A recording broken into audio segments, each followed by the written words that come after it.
ಓಂ ನಮಃ ಶಿವಾಯ. ಎಲ್ಲರೂ ಸೋಷಿಯಲ್ ಮೀಡಿಯಾದಲ್ಲಿ ಏನೇನೋ ನೋಡ್ತಾರೆ, ಏನೇನೋ ಮಾಡ್ತಾರೆ, ಏನೇನೋ ಅಲ್ಲಾಡಿಸ್ತಾರೆ, ಏನೇನೋ ಅಲ್ಲಾಡಿಸ್ಕೊತಾರೆ. ನನ್ನ ಪ್ರಕಾರ ಸ್ವಚ್ಛ ಭಾರತ್ ಅಂದರೆ ಅಭಿಯಾನ ಅಂತ ಮಾಡಿದ್ರು ಒಂದು ಟೈಮಲ್ಲಿ. ಸ್ವಚ್ಛವಾಗಿ ನಮ್ಮ ಭಾರತ ನಾನು ನೋಡೇ ಇಲ್ಲ, ನೋಡೋಕ್ಕಾಗುತ್ತಾ ಇಲ್ಲ ಗೊತ್ತಿಲ್ಲ.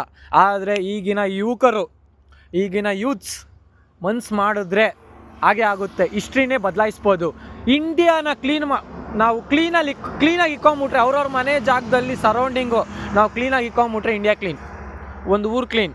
ನಮ್ಮ ಮನೆ ಸುತ್ತಮುತ್ತ 30-40 ಸೈಟ್ ಇದೆ ಅಂದರೆ ಇನ್ನೊಂದು 30-40 ಸೈಟ್ ನಾವು ಕ್ಲೀನ್ ಮಾಡ್ಕೊಂಬಿಟ್ರೆ, ಎಲ್ಲರೂ ಸೇರಿ ಅವ್ರವ್ರ ಮನೆ ಹತ್ರ ಎಲ್ಲ ಕ್ಲೀನ್ ಮಾಡ್ಕೊಂಬಿಟ್ರೆ, ಅವ್ರ ತೋಟ ಹತ್ರ ಎಲ್ಲ clean ಮಾಡ್ಕೊಂಬಿಟ್ರೆ Swachh Bharat, India is a clean country. ಆಯಿತಾ?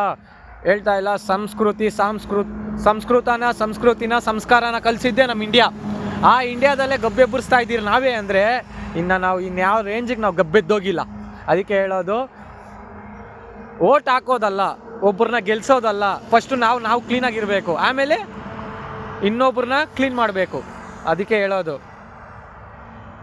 ಏನೇ ಒಂದಾಗಲಿ, ಏನಕ್ಕೆ ಆಗಲಿ, ಏನೇ ಒಂದು ಪ್ರಾಫಿಟ್ಗೋಸ್ಕರ ಮಾಡಬಾರ್ದು. ಇವಾಗೆಲ್ಲ ಮೀಡಿಯಾ TRPಗೋಸ್ಕರ ಓದ್ತೈತೆ, ಎಲ್ಲ ಓದ್ತೈತೆ. ಪ್ರಾಫಿಟ್ಗೋಸ್ಕರ ಅಲ್ಲ, ನಮ್ಮ ಮನಃಶಾಂತಿಗೋಸ್ಕರ ಮಾಡಬೇಕು. ಓಂ ನಮಃ ಶಿವಾಯ. ನೀ ಯಾರು ಅಂತ ಹೇಳು.